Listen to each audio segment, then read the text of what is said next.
Welcome to Penrose Learning, where we make understanding easy. You start now. Ensure the laptop has sufficient charge and is awake because low power can disable peripherals. First, verify the physical mouse. If it's USB, reseat the receiver. If Bluetooth, check pairing status. Once done, enable the built-in touchpad with the keyboard shortcut, often FN plus a function key, or in Settings Devices touchpad. Doing these steps immediately narrows causes and may restore cursor control without deeper troubleshooting. Next, you dig into software and drivers. Open Device Manager and expand mice and other pointing devices. Look for warning icons.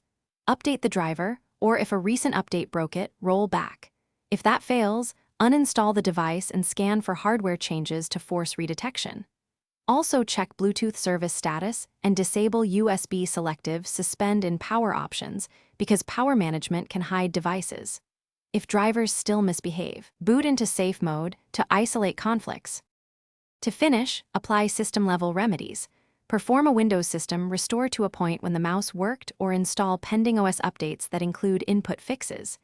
Use an external USB mouse temporarily for control and backup key settings before resets.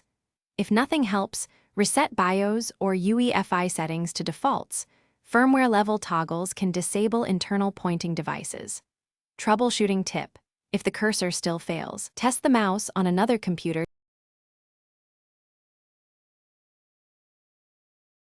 Thanks for watching. If this was helpful, leave a like and consider subscribing. See you next time.